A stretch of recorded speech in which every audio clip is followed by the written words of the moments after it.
News of the day. Mr. Zimmerman, have you made a decision as to whether or not you want to testify in this case? With values that never die. There are certainly a lot of controversies or scandals brewing right now when it comes to the Obama administration. This is American Heartland with Dr. Grace. Dealing with the federal government is not always high-tech, and it's not always user-friendly. The stories that matter. This is a massive escalation in the tension here in Egypt. The issues that count. I don't know why the media tries to make this into a sensation.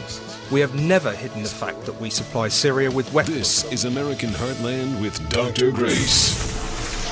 He's got the red, white, blue flying high on the farm. Semper Fi tattooed on his left arm. Spend a little more in the store for a tag in the back of says Welcome to American Heartland. I'm your host, Dr. Grace, the editor of Politics and Culture at worldtribune.com.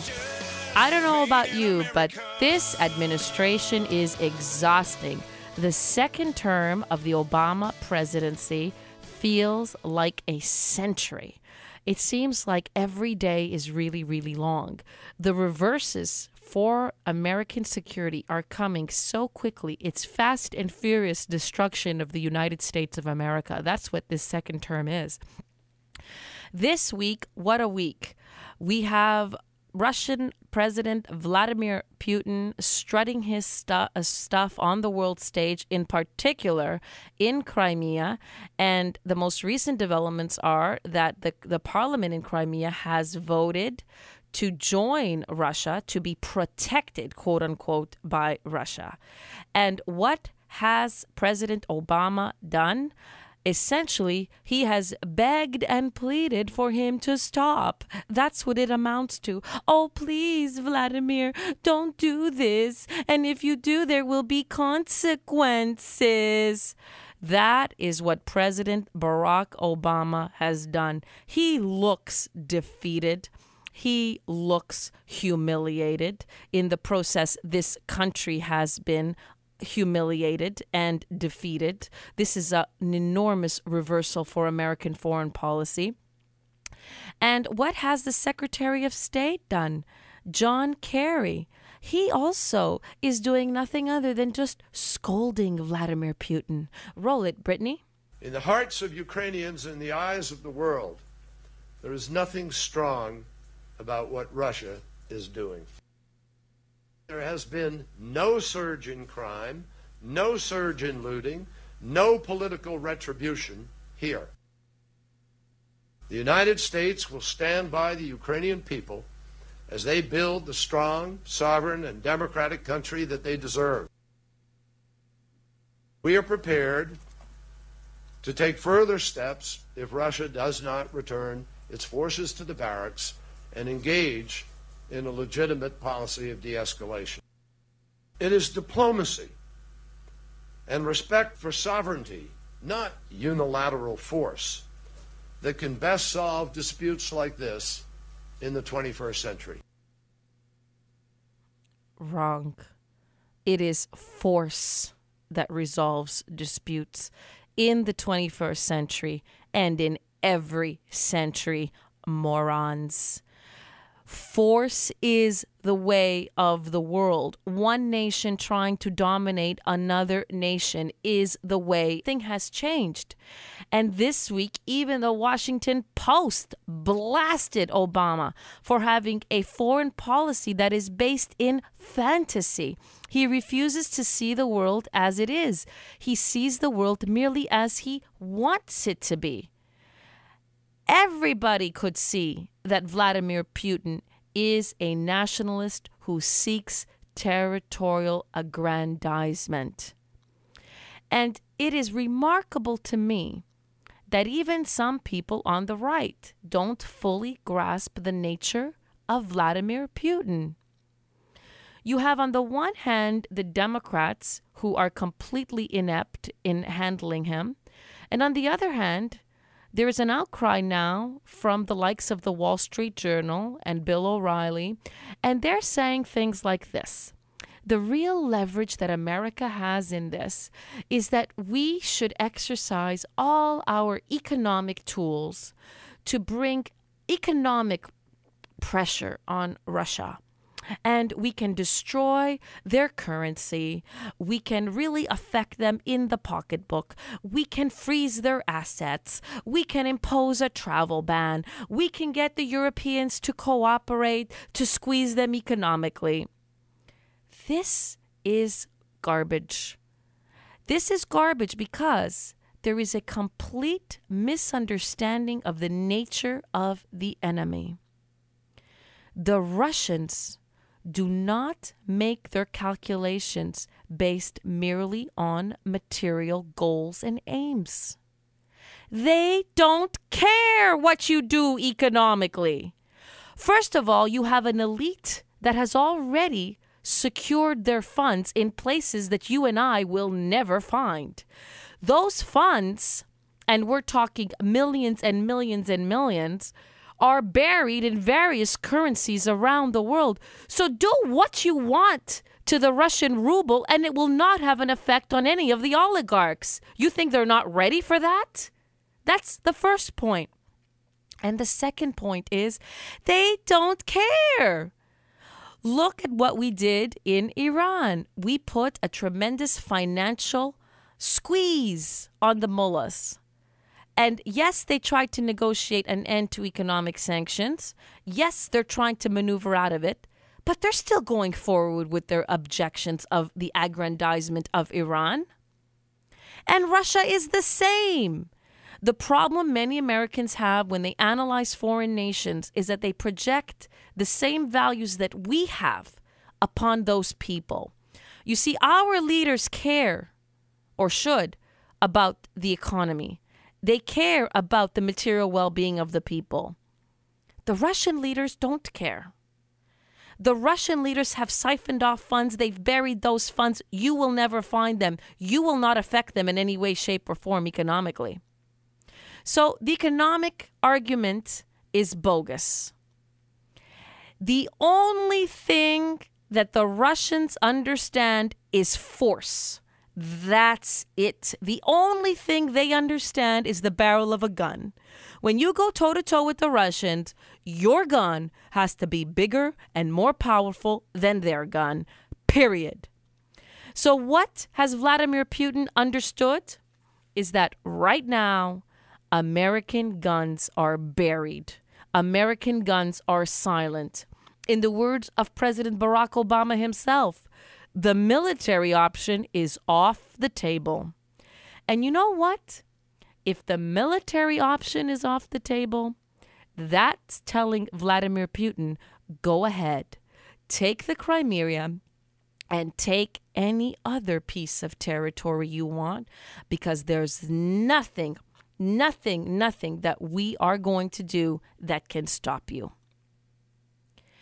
This administration has embarked us on a course of international catastrophe. The president and then Secretary of State Hillary Clinton thought in all their hubris that they were going to reset policy with Russia. And as my good friend Fred Peterson said this week when I spoke to him on the phone, this is a former Marine. He said, you know what reset is to them? Surrender. That's what they understood. They understood that Hillary Clinton and Barack Obama were going to let Russia do whatever it wants to do in its own backyard. And the biggest signal that was sent to them that they would have free reign is when the Barack Obama administration stripped away the missile defense shield that George Bush had worked so hard to establish. That was the only way to secure the gains of the Cold War. Instead, what we see with this president and this administration is that they have relinquished the gains, the hard-fought gains that George Bush and Ronald Reagan and other American presidents had worked so hard to secure. He threw it all away. And in response, what did we get? We got Russian troops trampling atop the Crimea and shredding America's reputation to smithereens. You are listening to the editor of Politics and Culture at worldtribune.com, upholding values that will never, ever die. And I don't mean on my rose 'cause they're red lips. Me and you, I went through. And there's only one thing left for you to do. You just come on over here one last time, pucker up and close your eyes and kiss her this. The stories that matter, the issues that count. This is American Heartland with Dr. Grace. The stories that matter, the issues that count. This is American Heartland with Dr. Grace. God gave me you for the ups and downs. God gave me you for the days of doubt. And for when I think I Welcome back to American Heartland with Dr. Grace. Well, God gave the United States of America a formidable armed forces, the finest in the world. That is, until we decided to start wrecking it. And this president has literally taken a wrecking ball to our armed forces. When Vladimir Putin was making his calculations, should he or should he not invade the Crimea? Should he stand up to America? Perhaps one of the things on his mind was, well, how strong are the armed forces right now? Perhaps one of the things on his mind was that nowadays there are even drag shows on American military bases. And that's not too intimidating. Recently, a remarkable story at the Kadena Air Base in Japan. There was the first ever drag queen and king show on an American military base. The show was in fact performed, or it was put together by a group called the Outserve SLDN chapter. That's a nonprofit advocacy group for the Army's LGBT community. When I first read this, one of the first things I thought was, well, wait a minute, I thought you guys just had a major victory. You secured the right to be in the armed forces now, to serve freely and openly. So what do you need an advocacy group for? And it just shows that their demands will not stop. And it also shows that there's a double standard here. They performed in a way that would have been grounds for a possible discharge just a few years ago. And it's obvious that they're going to now be given special privileges within the armed forces that others won't be given. There is one woman who has been following this story very carefully, and in fact, she predicted that the LGBT community would be given special privileges within the armed forces if ever the laws would be changed to favor their open service. She is the president of the Center for Military Readiness, and she is our special guest tonight. This is one gutsy, brave, and brilliant woman, Elaine Donnelly. Welcome to American Heartland, Elaine. Hi, good to talk to you, Dr. Grace. It's been a while. Yes, it has. Now, tell me, what was your reaction when you heard this story about this drag show in that air base in Japan? Well, I'm amused by people who are surprised. We predicted this kind of thing a long time ago, and it didn't take long. When the Obama administration managed to ram through the repeal of the law on gays in the military, he did it in a lame duck session, having been defeated twice before. Many of us who were involved in that fight said, look, you're not voting to repeal an administrative regulation called Don't Ask, Don't Tell. You're actually ushering in a new paradigm, what we call LGBT law. And the administration certainly does enforce LGBT law, starting in the military.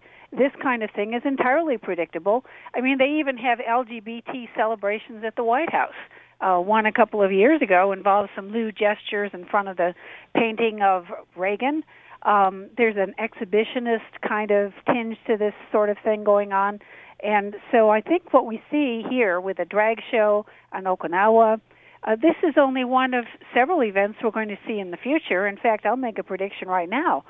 Before too long, in the coming year or years, we are going to see pressure to include this type of entertainment, a drag show, in a USO show.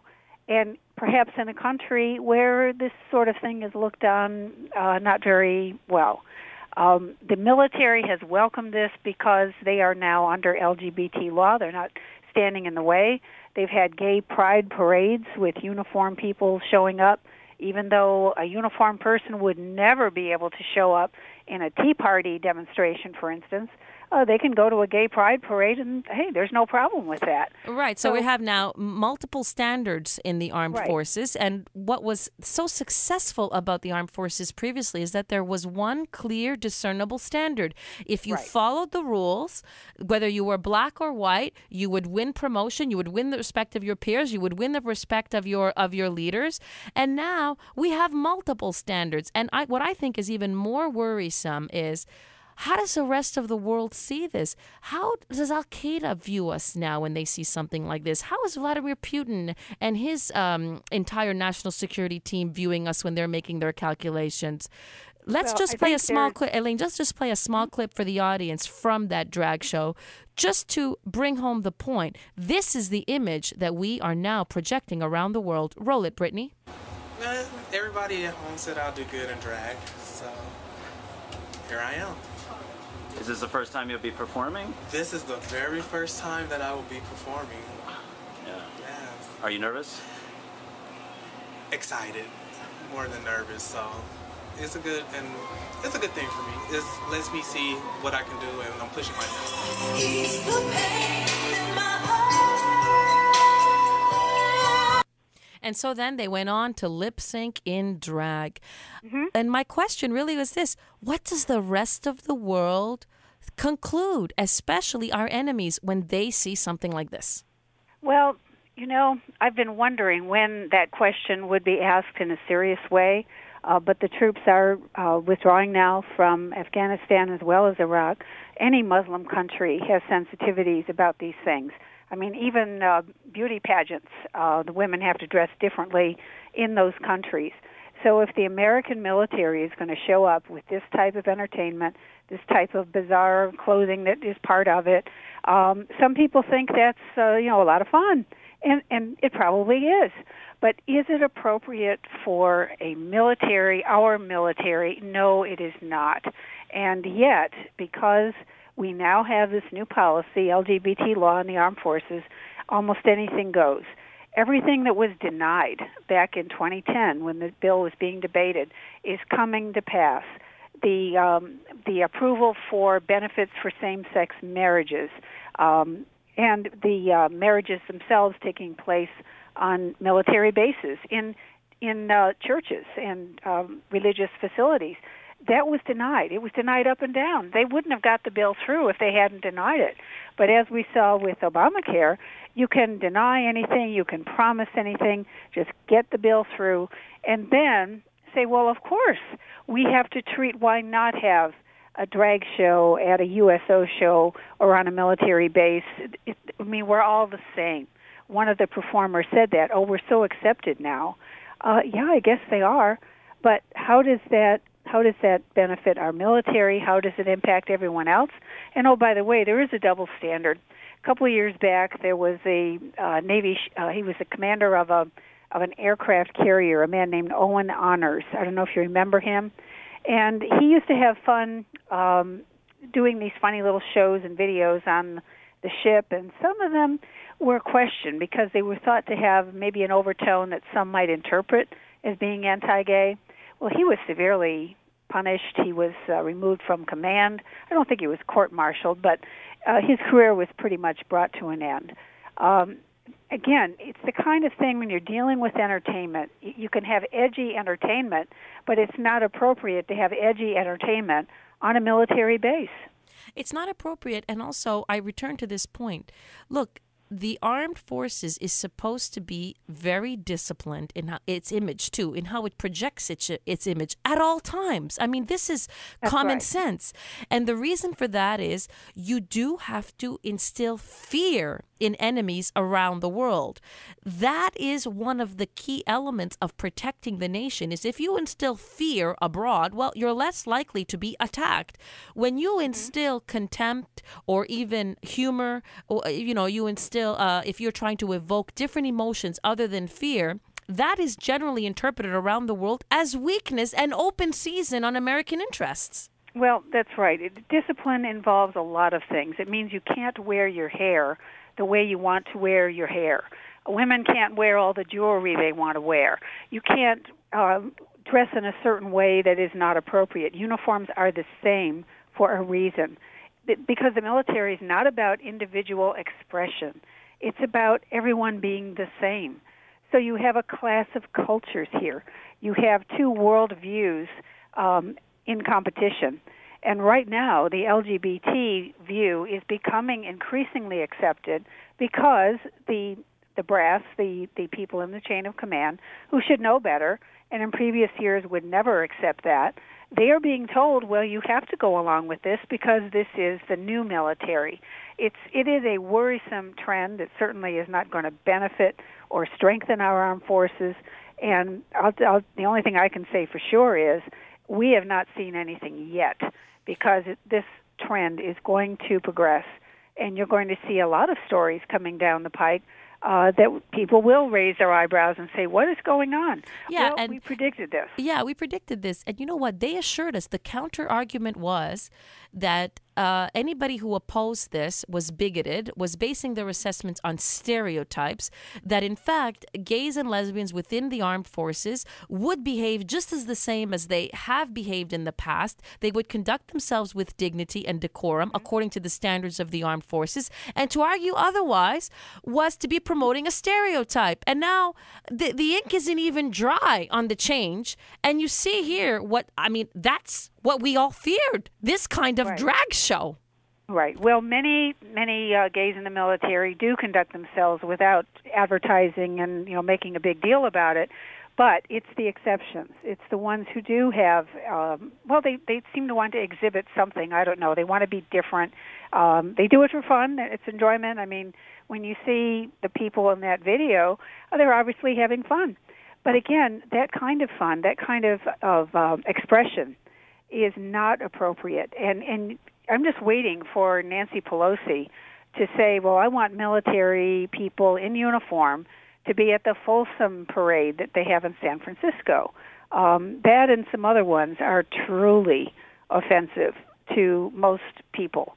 And yet, there are those who say that is an expression of, I don't know, the gay culture. Talk about stereotypes. I mean, I'm not saying this. They seem to say it all the time. Yeah, and they assured in that kind of thing. Yeah, they assured us that they were going to behave the same, and in fact, they're not. And now, what's this new advocacy? Okay, what else do they want? Can you fill us in? What's the next step? What's the next frontier? I mean, we thought we satisfied them. No. No, it's only just begun. All of the consequences we predicted are indeed coming to pass, with the exception of recruiting and retention being affected because of the poor economy and the military's downsizing. We know that sexual assaults, male on male, are escalating. And this trend line has been going on for the past 3 years. It's about 12 to 14% right now. Reports that are not actual cases are even higher than that. More men making such reports than women do in terms of numbers, not the percentages. All of these things, we don't know how chaplains are being affected. Incursions on religious liberty is a big issue here. Again, you have a clash of cultures because some people believe this is an issue that they believe in what the Bible says. Many people in the military do indeed have those convictions, but they are out of step with LGBT law in the military. In fact, the conflict is playing out in various ways. Religious liberty is a very hot issue in the military right now, and it remains unresolved. We did manage to get a protection clause, a conscience clause, if you will, into the defense bill 2 years ago. It was strengthened last year. But if you ask for predictions, somebody's going to say, oh, no, we can't have that. Chaplains who are not in step with LGBT law, they can be penalized. They can be denied promotions. That eases them out of the military, and that would be just fine. With the advocates, people like Mikey Weinstein, you know who he is. He goes after the Air Force Academy all the time in the name of his brand of religious liberty. This is a constant battlefield anymore. The military is not being run as a conservative institution. anymore. It is on the cutting edge of social change. Right. And it used to be based on trying to intimidate enemies and win wars, and now we have increasingly a bureaucracy that paralyzes our troops on the field, and now paralyzing them with all of this reckless innovation. It's a sad day in America when this is the image that we project to the rest of the world. Thank you, Elaine, for being with us. Always insightful, always brilliant. The Center for Military Readiness, that's the president, Elaine Donnelly. And you are listening to American Heartland with Dr. Grace. I'm the editor of Politics and Culture at WorldTribune.com, upholding values that are never, ever going to die.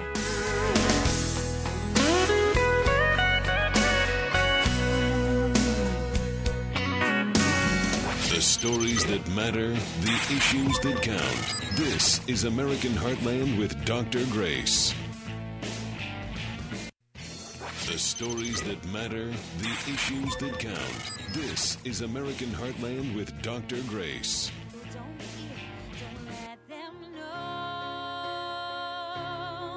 Well, now they know. Let it go, can't hold it back. Welcome back to American Heartland with Dr. Grace, upholding values that will never, ever die. Well, last week we had the Oscars, and if you heard the show last week, you know that my Oscar predictions were woefully inaccurate. I predicted that American Hustle was going to clean house, and instead, that was not the case. The Oscars were dreadfully boring. I thought that they were one of the most boring Oscars I have ever seen, and I really am a devotee of the Oscars. And when I Googled the stats later on, I was really shocked. Apparently, they got the best rating since the year 2000. So my feeling that this was a really boring, politically correct show that gave awards to the wrong people, I guess it wasn't mirrored by the American people.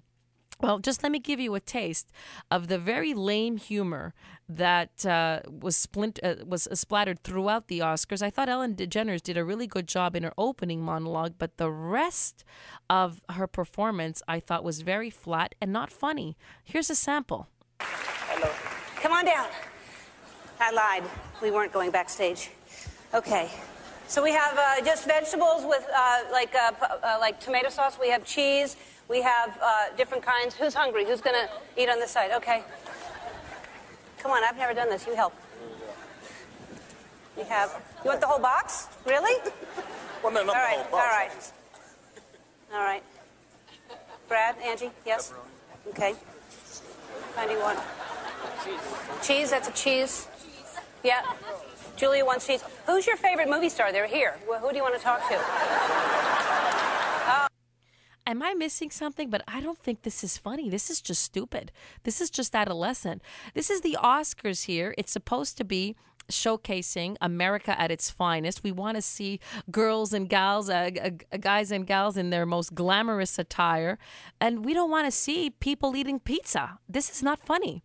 But that's not the worst of it. The worst of it is that they showered the wrong movies with awards. Dallas Buyers Club won Best Actor and Best Supporting Actor. And also Best Picture went to 12 Years a Slave. Obviously, politically correct choices. Supporting blacks on the one hand and the whole history of slavery, and then giving attention to the LGBT community. When in reality, the best movie of the year by far was American Hustle. At least at the Golden Globes, they got a couple of categories right, whereas at the Oscars, it was completely shut out. Here's a sample of Amy Adams winning for Best Actress in one category. Roll it, Brittany. And the Golden Globe goes to Amy Adams, American Hustle.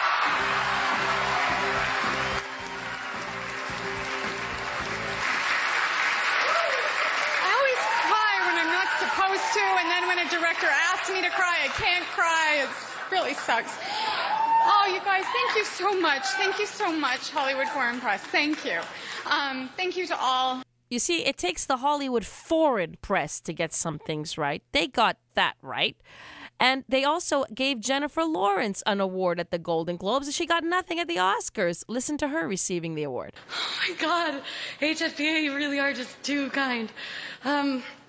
Years ago, I watched a movie called I Heart Huckabees, and I was so in awe and floored by this completely uncharted humor. And so I Googled who made it, and I saw that it was the same director from Three Kings and Flirting with Disaster and Spanking the Monkey. And I just thought this is the most brilliant man in every single way. Bingo. And that brilliant man directed American Hustle, and it should have been showered with awards at the Oscars. The only category the Oscars got right was they gave Cate Blanchett Best Actress. I thought that was truly deserved, but everything else I thought was quite wrong. Okay, with the exception of a couple of the awards that went to special effects for Gravity. But that was pretty much it.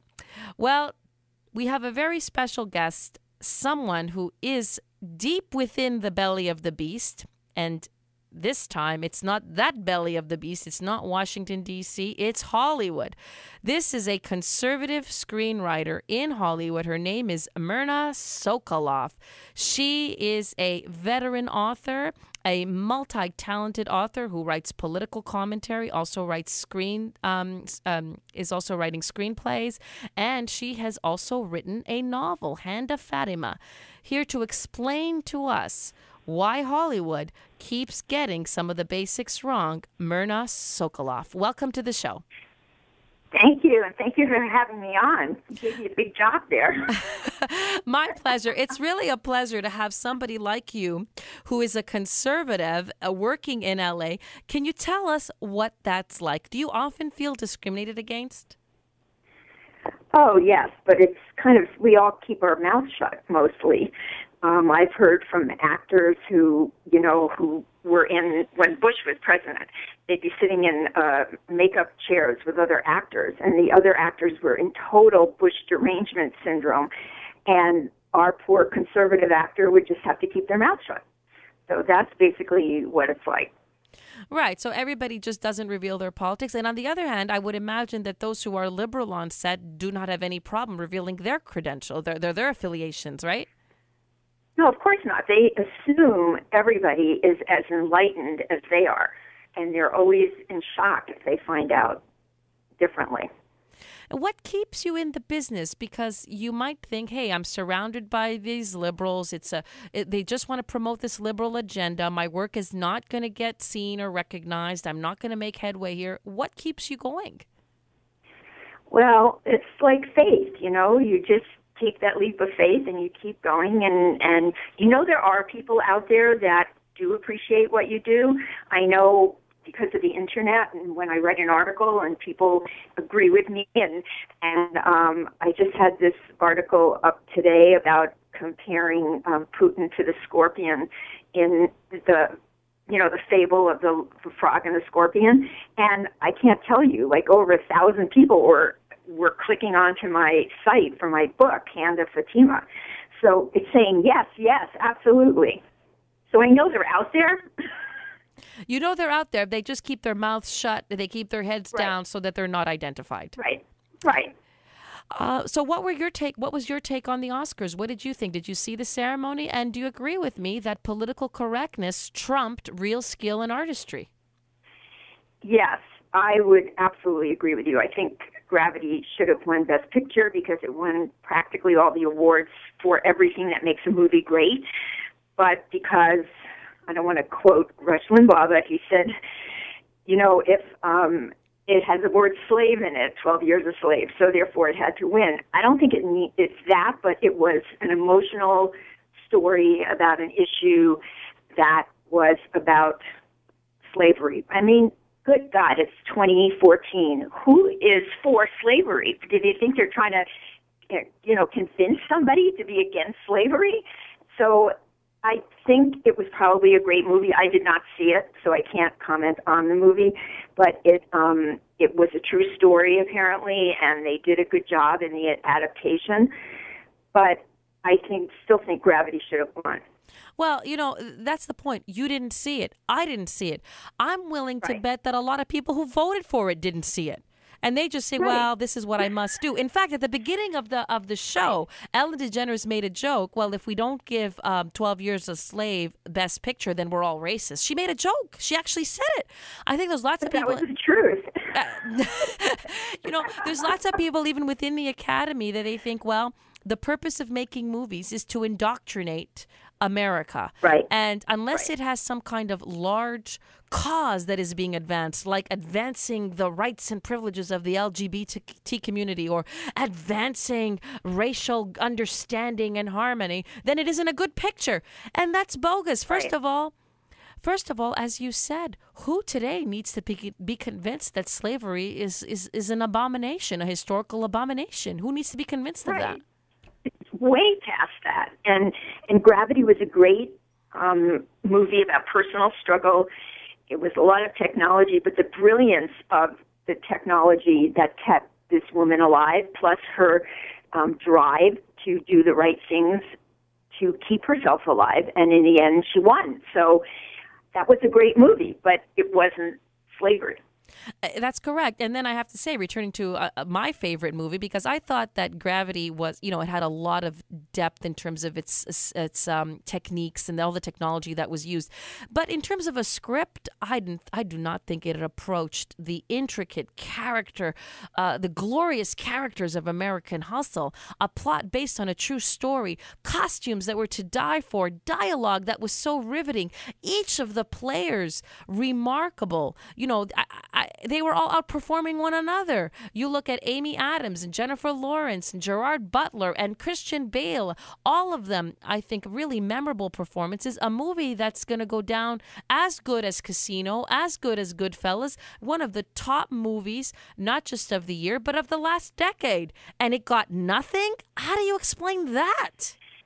It was, there's kind of a front runner thing as time goes on, and it was a front runner about a month ago, and then 12 Years a Slave became the front runner, and Gravity had been the front runner too. So American Hustle, everybody thought it was going to get it, and they send me the films because I'm a member of the Writers Guild because I wrote a movie. And so I did see American Hustle, and you're right, it was riveting. It was, I love the clothes.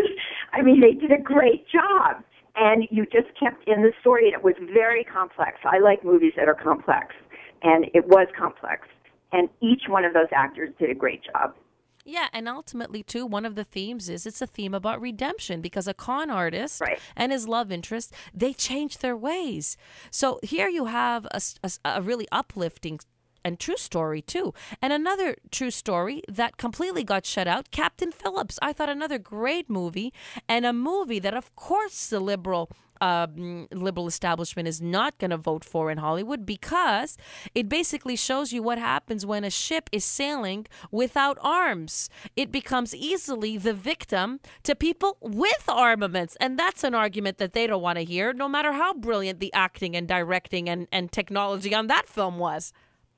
That's a good point. I didn't think of it from that point of view, but then I thought they were probably sympathetic to the Somali pirates because they had nothing. They came from a world where they had nothing, and this was their only way of making money. Of course, it's not, but that would be, a sympathetic view of them. You're right. So, they made a terrible mistake. The movie glorified the Navy SEALs. It actually praised an American captain. And you know what? It made the pirates look bad. Oh, there's no way that's going to win. Right. And look at Lone Survivor, the story of Marcus Luttrell. All Navy SEALs, it got shut out, totally, from any major awards. Exactly. A movie that depicted a real-life hero, multiple real-life heroes. A movie that, honestly, when I was watching Lone Survivor, I turned to my husband and said, gee, I have PTSD just watching this. My respect for the troops escalated astronomically by the second as I was in my seat. That is a movie that teaches...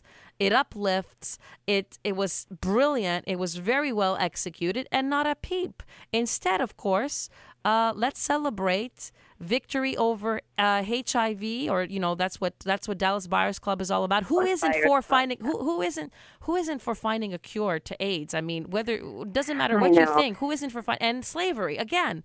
So really boring and disappointing Oscars, and you who are inside the belly of the beast agree. Listen, thank you so much for joining us. I want to point everybody out to your website. Tell us where it is, how they can find your work, and tell us a little bit about your novel before we sign off. Okay. My novel is called Hand of Fatima, and it's on Amazon.com, both in paperback and in ebook. And it's a political thriller about terrorism, and there are Navy SEALs in it. And it's really the corruption of politics and how, I was curious about Benghazi, but I did not write about Benghazi. I wrote about Afghanistan, but the fact that political decisions can cost people their lives, and the people that love them suffer. It's not over for them. For the politicians, they sort of say, oh, we got through that, we got over that. But for the families of the people that die, it goes on forever. It does indeed. Very well said. Hand of Fatima, and your website is myrnasokoloff.net.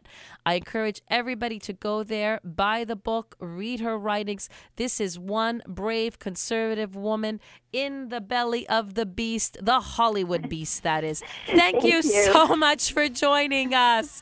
You're listening to Dr. Grace, the editor of Politics and Culture at worldtribune.com, upholding values that will never die.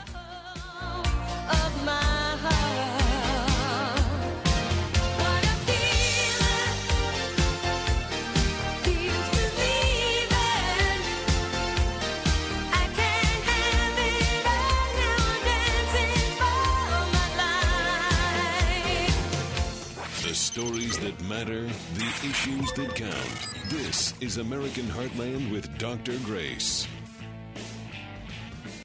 The stories that matter, the issues that count. This is American Heartland with Dr. Grace. 'Cause I'm your lady, and you are my man. Whenever you reach for Welcome back to American Heartland with Dr. Grace. Here every week, we uphold values that will never, ever die. And in this segment, we're going to discuss three ladies: Lois Lerner, Liz Wahl, and Barbie. Well, the first this week really got on my nerves. And I mean big time. And I think I say this for all of America. Lady, speak, for crying out loud. She was called to testify, and what did she do? By the way, I thought she had a very, very nice blue jacket on. I wonder where she bought it. I'd love to get it. But apart from that compliment that raced through my mind, I was getting more and more aggravated by the second. Roll it, Brittany.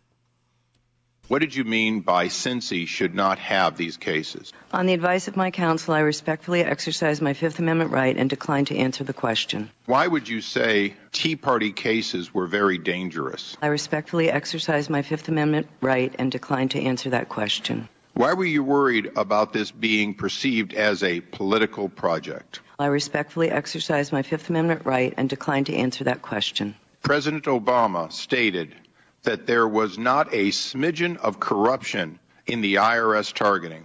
Do you believe that there is not a smidgen of corruption? On the advice of my counsel, I respectfully exercise my Fifth Amendment right and decline to answer that question. First of all, there's nothing respectful about what you're doing, Miss Lerner. The American people want to know. And whatever you did or didn't do, at this point, we need you to fess up. We need you to tell us the truth. Why don't you have some courage and explain to the American people what happened, even if it means that there will be consequences upon you? The game is up. We're going to get to the bottom of this sooner or later. Why don't you make it sooner rather than later? As for Congress, for crying out loud, play hard ball. Play hard ball. Come on. We need perjury charges. We need contempt charges. And we need hardball with everybody that doesn't reveal information to Congress. We need James Clapper up on perjury charges for lying to Congress. We need Eric Holder up on perjury charges. And we need Lois Lerner up on perjury charges because she previously lied to Congress. Congress, play hard ball. These people are not patriots. They are not good. They will not allow us to get to the bottom of this scandal. And I am sick and tired of watching the United States Congress look like a kangaroo court. That is what Lois Lerner is doing. There is nothing respectful about you, Miss Lerner. You are a coward and you are complicit in a gross abuse of power upon the American people. And sooner or later, we're going to find out exactly what you did and exactly who told you to do it. And before this story is over, your name is going to be as black as mud. As for Congress, get your act together. The American people want to see you get tough on all of the culprits in the Obama administration. Now, a great contrast to this Lois Lerner, scum of the earth, is a woman by the name of Liz Wahl, a Hungarian-American news anchor on Russia TV.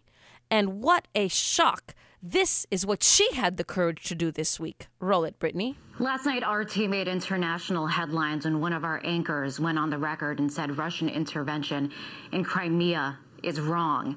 And indeed, as a reporter on this network, I face many ethical and moral challenges, especially me personally, coming from a family whose my grandparents came here as refugees during the Hungarian Revolution, ironically to escape the Soviet forces. I have family on the opposite side, on my mother's side, that sees the daily grind of poverty. And I'm very lucky to have grown up here in the United States. I'm the daughter of a veteran. My partner is a physician at a military base where he sees every day the firsthand accounts of the ultimate prices that people pay for this country. And that is why personally I cannot be part of a network funded by the Russian government that whitewashes the actions of Putin. I'm proud to be an American and believe in disseminating the truth. And that is why, after this newscast, I'm resigning. Well done, Miss Wahl. I was extremely impressed with her voice quivering with emotion, with the weight of all the suffering that her family had endured, with real empathy for other people who are currently suffering and will continue to suffer at the hands of this murderous Putin regime. She had the courage to say, I cannot go on in this network. She had the courage to admit that she was wrong to be part of that network. And boy, did she do it in a dramatic fashion. Boy, did she make a statement. Now that's a lady. Now that's an American patriot. Now that's somebody that we can applaud. And turning now to our third woman of the segment, Barbie. Yes, that Barbie, the Barbie that you played with. You know, there's this nutty story, a really crazy story. There is a group that is saying that Barbie is very, very dangerous for our children. It's a group based out of Boston, and they are trying to get the Girl Scouts to drop their affiliation with Mattel. Apparently, the Girl Scouts are collaborating with Mattel to promote certain Barbie-themed activities. There's an activity book, a website, a Barbie participation patch. So basically, the Girl Scouts is partnering with Mattel. They have some commercial activities together. And yet there's a group called the Campaign for a Commercial-Free Childhood and the Center for a New American Dream. They are criticizing Barbie as a flawed role model for little girls. And they've launched a petition a petition drive urging the Girl Scouts of the USA to end their partnership with Mattel. Now, why, you ask? Well, this is what they say, quote, holding Barbie, the quintessential fashion doll, up as a role model for Girl Scouts, simultaneously sexualizes young girls, idealizes an impossible body type, and undermines the Girl Scouts' vital mission to build girls of courage, confidence, and character. That is the end of the quote from Susan Lin, who is the director of this Boston-based organization. This is what she says. Our children are already being bombarded by marketers' pitches at stores, at home, online, on TV, and in school. There's another group, that comes from another group, a Virginia-based group, which is trying to counter the commercialization of American culture. Well, look, this is a nutty, nutty story. First of all, there's nothing wrong with Barbie. When you give Barbie to a little girl, what does that little girl think? Does that little girl think, oh, I'm being sexualized by this doll? Children are completely innocent. They don't get a sexual message by playing with Barbie.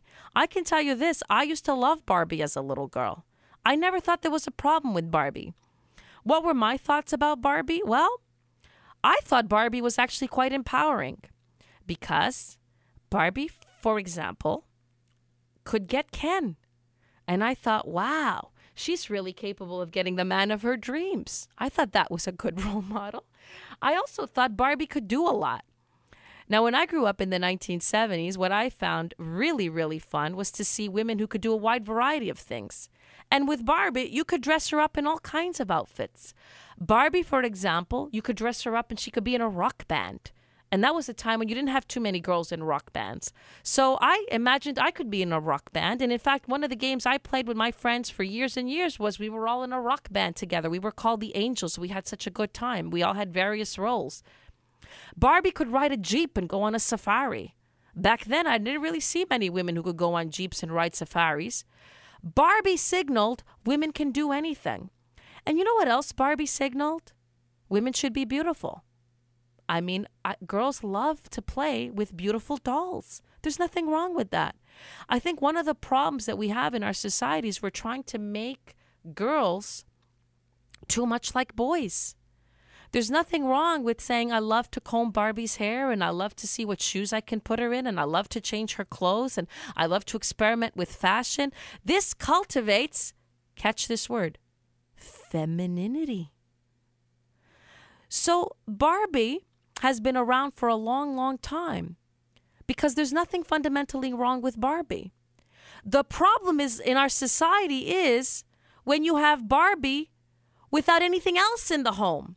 So, for example, in my home, my little girl, she's not that Barbie yet, but she's got Minnie Mouse and I don't think, oh, is she going to think she has to grow up and wear fluffy ears? You know, she's got little teddy bears. Do I think, oh, that's going to influence her in some way that is nefarious? Look, when you have a culture in the home that reinforces great values, you can give a little girl a Barbie and everything will turn out fine. So the greater problem we have to address is the lack of culture and proper education in the home. But in and of itself, there's nothing wrong with Barbie. So to those criticizing Barbie, I say, for crying out loud, lighten up. It's just a doll. And so I think that we have to make a clear distinction between a society that often genuinely does send the wrong signals to girls and an item like Barbie, which can be whatever you make it be. What really happens with your little girl is, how do you introduce Barbie? Do you focus only on what she looks like? Do you also tell your little girl that she's got to resemble this girl in some way? Or is Barbie just one of many different role models for little girls? And in my household, my little Ava is going to have Minnie Mouse. She's going to have Barbie. And she's going to have lots of the characters from the Bible. All the women from the Bible are going to be surrounding her, like the Virgin Mary. and she will have a wide variety of remarkable women to choose from in order to fashion her own character. The key is the culture in the home. You are listening to Dr. Grace, the editor of Politics and Culture at WorldTribune.com, upholding values that will never, ever die. In an extraordinary place where the stars and stripes and the eagle fly. The stories that matter, the issues that count. This is American Heartland with Dr. Grace.